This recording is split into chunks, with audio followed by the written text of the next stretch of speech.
Welcome to Montreal Rocks. Very happy to have with us today Drummond Vinyl. Uh, Not drum and vinyl, like drum and bass, but Drummond Vinyl, obviously from Quebec City. So we're very happy to support Quebec brands. We have Jeff Beaulieu from that great company with us today. We're going to talk vinyl. We're going to answer your vinyl questions. And basically, this is all about the vinyl. How are you There doing, you Jeff? go. Very good, very good. Thanks for having me, Randall. Much appreciated. Now, I personally love vinyl. I love the ritual of being specific about what I'm listening to, of flipping that record. It's like, even looking at the artwork, to me, it's a beautiful inconvenience. You have Mm. to, it's not like just putting a playlist on Spotify where you're just letting something else. You're being very specific. So I personally think vinyl is great. I've always been a fan of vinyl, and I'm very happy to see that we're seeing a resurrection of vinyl over the last few years, even more so today, I think. Um, what are your thoughts on the vinyl revolution happening? I guess it's good for you guys since that's what you're doing. Yeah, yeah. Obviously, we're very happy. But before getting like starting this drum and vinyl thing, we were obviously always have been vinyls fans, as you were just mentioning, because I like that you talk about this moment thing around that, because I think that more and more people are getting into what I like to call digital detox in some Yeah. ways, because you're right. I mean, I've been some friends who would just as they open the door and gets home, all they say is, "Hey Alexa, play me some indie pop from the '90s, whatever." So it's there's no not even any kind of relationship whatsoever with any kind of artist. And as you were mentioning, the vinyl, to me, it's art from top to bottom. Just from the moment where you choose it in your shelf, just when you just the whole like it's big, and then you open it up, and then there's some kind of a ritualistic, almost like holy kind of thing related to all this, and then it creates a moment, and that's what I like as well. I mean, it's just you need to stop and you need to switch side, and then obviously it's when you chose that, it's because it's for a reason. So I just like it, just brings music back to in some ways where it should, and it's about where time stops, and then we just kind of fly out somewhere else. My collection really got bigger during COVID because I'd be flipping, going online. And it's as if I'm in the record store. I used to do this when I was DJing back in the day. You're just going at the record store, going into like Cheap Thrills or something, and these are used record stores, and you're flipping Yeah. through the bins.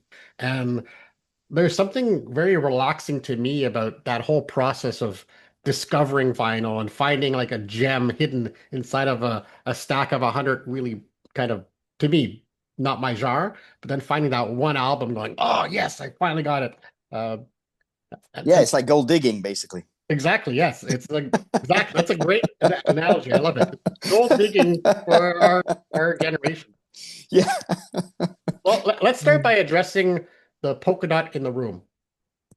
And you know what I'm talking about. I'm wearing this is the closest thing I can get to polka dots. There So you go. There you go. Yes. Yeah, of course. It's Drummond Vinyl was responsible for pressing Angine de Poitrine Volume 2. And I guess yeah. you did a re-release of Volume 1. Yes, we did both. Yes. Tell us how crazy was that order? Because from what I saw online, you guys were working nonstop. It was amazing. Yeah, it was insane. And the funny thing is, we've been working with Bonsai and Seb, the guy who manages and takes care of Angine de Poitrine, and on a few different projects. So we've always been connected with them. And normally in the vinyl world, people will order like around like 1,000, 2,000 is kind of, and they will do reprints of those. But Yeah. it's always some kind of a. But then this guy came up saying, how much would that be for like 2, 3, and 4,000? And then we're like, what? What's going on with these guys? Started looking around, and then as the days were going by, he kept on calling and saying, okay, 5,000, 6, 7. So then it's okay, hold on. I need to just figure all this out and I'll get back to you. And then it became 10, 15. And it was, as we were talking with him, everything was growing at the same time. It was just fascinating to see this happening under our eyes and to be a part of it in the back alley, if in some ways of it all. And what I like about that for us is obviously, we're not the biggest vinyl pressing plant there is. We're very independently driven, and same as Bonsai and same as Angine de Poitrine. And those guys are real artists, real band, real like really creative. not only by the way they dress up, but the music and all that. So to me, it's a massive and beautiful celebration of music, art in all of its purest essence. Yeah, I think it's truly bringing a spotlight to Quebec music. Yeah. Uh, Oh yeah. so that it might help other artists. And I think even the timing of their success could be directly maybe linked to the rejection of AI produced slop. Uh, bands like Angine de Poitrine and even the band that you're in, Alex Henry Foster, you guys offer something that's outside of the norm of traditional music. Mm, It's creative, it's thank you. raw, it's human. Mm, I mean, seeing both of I haven't seen Angine de Poitrine live yet. I saw your band live, and it's wow. It's like there's an impact there that mm, really uh, rattles your soul that you'll never find in AI mm. generated music.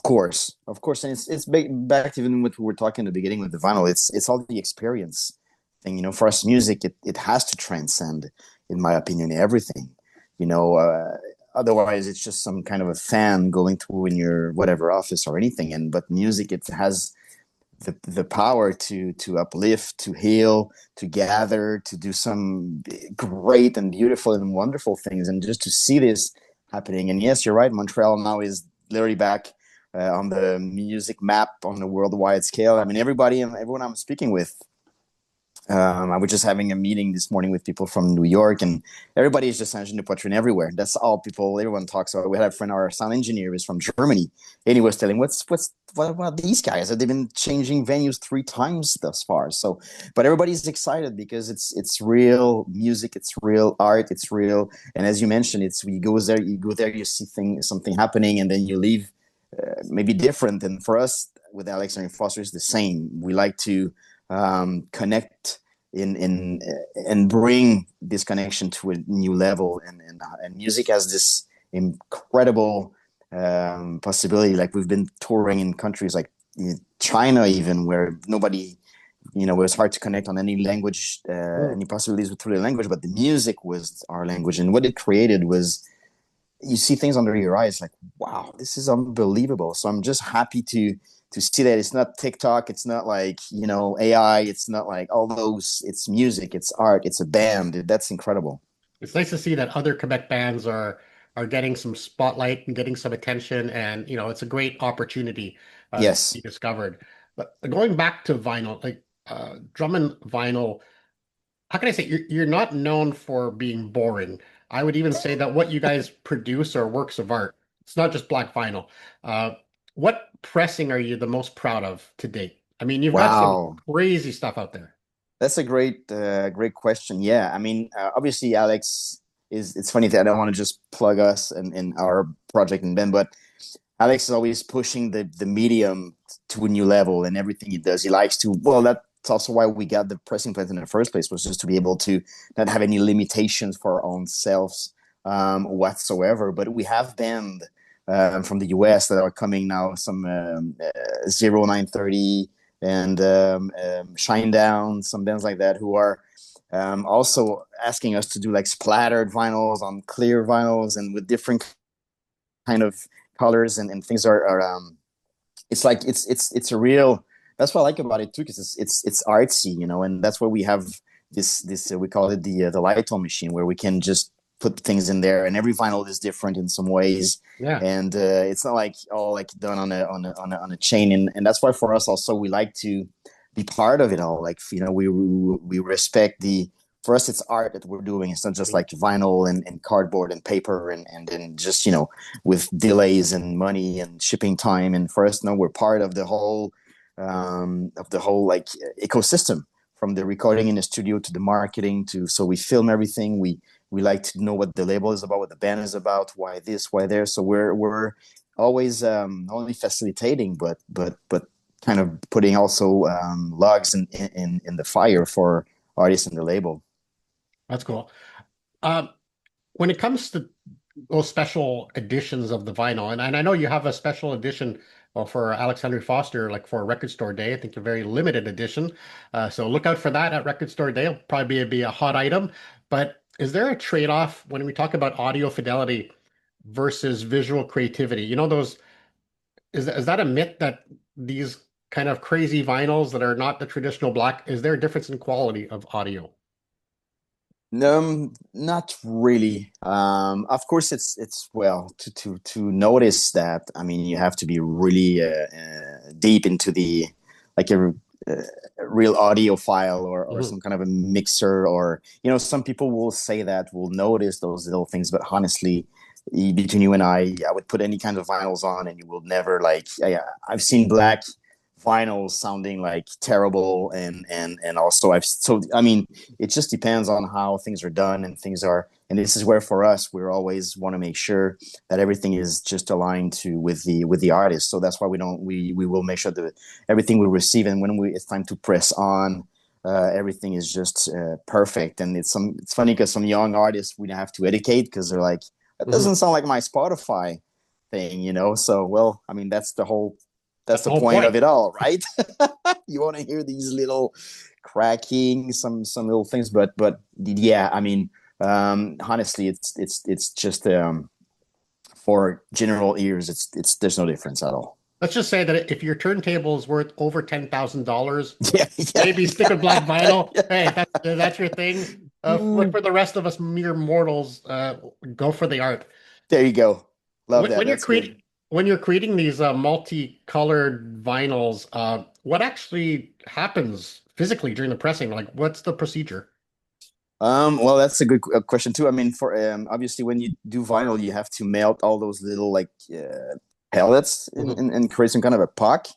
So let's say the background of it is, for instance, red and or black, and then you do this, and then we have some kind of a heating plate where you put all a bunch of other little colors that we even blended and broke in thousands of pieces, and then you just stick it to the warm puck, and then you put it into the vinyl, and then it just gets flat, and then Great. that's when you get the different colors, the splatter. The But this is cool because these are all recipes that sometimes we have to build, we have to adapt, and sometimes it's a good challenge. So we even have those recipe sheets where we're Hmm. going to put like certain amount of black, green, yellow, and all the like it goes down to very very very tiny amount of pellets. So we keep those recipes so we know how to, if they want to reprint, well, we know exactly where to start. But the fun Yeah. part of it all is to crack, to I crack the hate it when formula. I hate it when you make a meal that is so good that you can never recreate it because you lost the recipe or you don't know where you found it. And Yeah, yeah, I'm yeah, glad yeah. you're writing it all down. Oh yes, for sure. Because we sometimes seriously, some artists are pretty cool because they would really want those.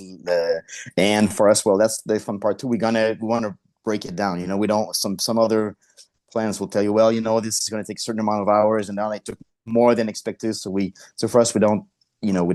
It's part of the process. We're not going to charge extra. We're not like, because it's something we want to celebrate and keep coming and growing. So we want the client, also the vinyl, to be, for it, their experience to be to the roof. So when they buy it, they open it and all that, so it's like, wow, the whole experience, like we're responsible for it. And it just links, because people will blame the artist, they will not blame drum on vinyl, Yeah. and we know it. But for us, that's why we, being an artist ourselves, being independent artists, we know all that. So that's why we want to keep that sacred bridge aligned as much as possible. What separates a good pressing from a great one from your perspective? Oh, well, I would say the total attention to every details. The reason also why you do it. I mean, if it's just another production, if it's just between two, if you're rushing it, if you want to get rid of it, but obviously for us, we're some kind of the end of the road in that whole chain of things. So what we receive comes from somewhere, like the whole Yeah. master plate, all that sort of thing. So obviously, there's some work that needs to be done from there for what the band, the studio is sending also. So, but let's say everything is aligned. It just goes to, for us to make sure that the everything is just right, and the amount of everything is just aligned with because some projects, for instance, if you do hip hop, heavy metal, classic music, even we have some people who do those like live recording rooms with sound and noises, so you hear, I mean, it's not like a close miking thing where it's hyper masterized, and this is kind of easy in some ways, whatever easy means. But for some other projects where you can hear and it's room miking, and then you hear people like just speaking super smooth, and then that becomes a bit of a challenge because you need to kill a lot of noise and just to make sure it's just it respects the. So that's what's cool about the that kind of thing. The vinyl industry is you need to adapt yourself. It's not like a Yeah. formula you just put on for every project that's coming in. What are artists or labels consistently underestimating when they come to you for vinyl? The time, the timeline is always, people want they're always on their vinyl for yesterday, and also the artwork. This is also some kind of a challenge all the time because the printers they have specific to the artwork needs to fit in. So those little details at first for new labels, new artists, it's kind of hard to. So there's a lot of back and forth on those things and just making sure. And also, as I said, when we send the test pressing and then they call us back saying, you did an awful job with my music. I can hear, then you just narrow down with them and challenge a few things here and there, and then you realize, like, no, this is it. So That's what you gave us. yeah, exactly. So So I especially guess, now, so we kind of now we know what we do. So it's not like and we care. So yeah. Well, I would say that you guys, give the white glove approach to yeah, make vinyl. yeah. Although literally you have black gloves, but that's just beside the point. From the pictures I saw. Yeah, very true. So what's something about vinyl production that most people, even serious collectors, completely misunderstand? Wow. Yeah, I like your questions. Always like challenging ones. Love it. It's mainly it even sometimes like what's frustrating is to sometimes when to reach the perfect vinyl and it takes some time. So we kind of heartbreakingly see some vinyl just go to the trash can in some ways because it's not perfect. And then but once you get it, you just hope that it stays because sometimes Mhm. the machine can bring in different challenges and all of the vinyls are checked one by one by our machine operator, whether it's maybe Daniel or Marjolaine, which I say hi to. They literally check all of them. So the cool thing when you open your vinyl, you can be assured when it comes from Drummond vinyl that it's been from top to bottom really been taken care of as they like when those like real uh, vinyl collectors. So we treat it as if it was ours, basically. And I just don't want to say it lightly, like everybody Yeah. in some ways would, but it's really true. So we have those little lights just beside the machine. So when the vinyls are coming out, they are literally all checked out. So making sure there's, that nothing is wrong about it. And when we have some doubts, we do a little pile and then we're going to send it to the artist or the label. Like we have those. You can do exclusives. You can do like draw with your audience. Like, would you like to do those kind of things with it? So we like to partner with them like that. But yes, for collectors, you can we want to make sure that what you will get, you will because we want people to get back into the record stores to keep buying vinyls, obviously. So if we create, not great product, well, people will be like, "Damn, I paid." Especially now, it's getting more and more expensive. So you want to just respect, because for us, it's about the fan experience at the end of the day. So Drummond vinyl, made for music lovers, by music lovers. Yes. Where could people find your vinyl? What's the best place to buy a official Drummond vinyl? Well, every record store in Quebec, I would say for sure, and also online. We do pretty much every labels there is here. So if any artists, you can check out our website just to make sure. But yeah, it's we're very blessed and fortunate to be pretty much everywhere now since we started only in 2023. So and having this Angine band coming in, it's just incredible now. So very, very, very thankful for everybody who's trusting us on that regard. Okay. So by Quebec law, I have to ask you, uh, are you Angine de Poitrine? No, I am not. Okay, we just have to clear that up. By law, I have to ask every guest now from Quebec if they're behind the mask, but Yeah, of I'm glad course, we because cleared that up. they're coming from elsewhere, right? So you everybody wants to know who they But are. I've never seen the two of you in the same room, so I don't know. There you go. All right. But no, sadly, Jeff, always great to speak with you. We really wish that you please keep up the good work that you're doing. Keep making great vinyl. It's art. I can't wait to even get my hands on more, and we look forward to seeing what is going to come out of your pressing factory. May even do a little visit one day. you're more than welcome anytime, Randall. Thank you so much for what you're doing, the work, and putting great interviews and music, and to keep that alive out there. Thank you.